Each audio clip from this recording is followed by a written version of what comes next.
स्वागत है आपका न्यूज़ 28 में। मैं पूजा आज आपके साथ शनिवाड़ा किले के बारे में कुछ बातचीत करने जा रही हूँ। भारत के इतिहास में अगर हम किलों के बारे में बात करें तो राजस्थान किलों में सबसे ज़्यादा मशहूर है। लेकिन आज हम आपके साथ जिस किले के बारे में बातचीत करने जा रहे हैं वह है शनिवाड़ा, जो पुणे में स्थित है। 1740 में मराठा साम्राज्य के बाजीराव ने इसका निर्माण पत्थर से करवाया, जो कि 1848 में आग लगने के कारण पूरा तहस नहस हो गया। वह आग कैसे लगी, उस आग को किसने लगाया, यह आज तक एक बहुत बड़ा रहस्य ही बना रहा। लेकिन वहाँ के लोग कहते हैं कि अमावस्या के दिन उस किले में से आवाज़ आती है कि अंकल मुझे बचा लो, अंकल मुझे बचा लो। और ये भी कहा जाता है जिसकी आवाज़ आती है उसके लाश को काटकर नदी में बहा दिया गया था। आखिरकार ये आवाज़ किसकी है और किसकी लाश को नदी में काट के बहा दिया गया था? तो आइए आज हम आपको इस शनिवाड़ा किले के पीछे के रहस्य के बारे में हमारे चैनल न्यूज़ 28 के माध्यम से बताते हैं। शनिवाड़ा एक 7 मंजिला इमारत था जिसे पूरा पत्थर से बनवाया गया, जिसका निर्माण बाजीराव ने करवाया था। बाजीराव ने इस किले का निर्माण कराने का सपना देखा जो उनकी महत्वाकांक्षाओं को पूरा करेगा और साथ ही साथ पेशवा के मजबूत रक्षात्माओं को ठोस करेगा। तब 1730 को पेशवा के द्वारा इसकी नींव रखी गई, जब उसके लिए उस समय के मशहूर आर्किटेक्ट को बुलाया गया। किले का निर्माण पत्थर से करना शुरू हुआ, लेकिन जैसे ही तहखाने का काम पत्थर से बना, तब वहां के राजा शिव ने आदेश दिया कि पत्थर का कार्य रोककर बाकी का कार्य ईंटों से करवाया जाए, क्योंकि उस समय राजा का मानना था कि एक महल सिर्फ राजा का ही निर्मित हो सकता है जो पूरा पत्थर के निर्माण से बनाया जाता है। लेकिन 90 वर्षों के बाद ब्रिटिश साम्राज्य ने वहां पर हमला किया, जिससे वह पूरा महल तहस नहस हो गया। वहां पर आग लग गई, लेकिन जो तहखाना पत्थर का बना था वही सुरक्षित रहा, बाकी पूरा किला तहस नहस हो गया।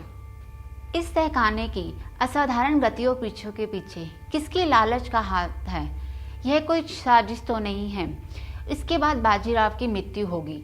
बाजीराव की मृत्यु के बाद उनके पुत्र बालाजी बाजीराव ने मराठा बैरन का आयोजन कराया। माधव राव, विश्वास राव और नारायण राव नाना साहेब के 3 पुत्र थे। पानीपत की तीसरे युद्ध के बाद उनके पुत्र नाना साहेब की भी मृत्यु हो गई। फिर माधव राव को पेशवा बनाया गया।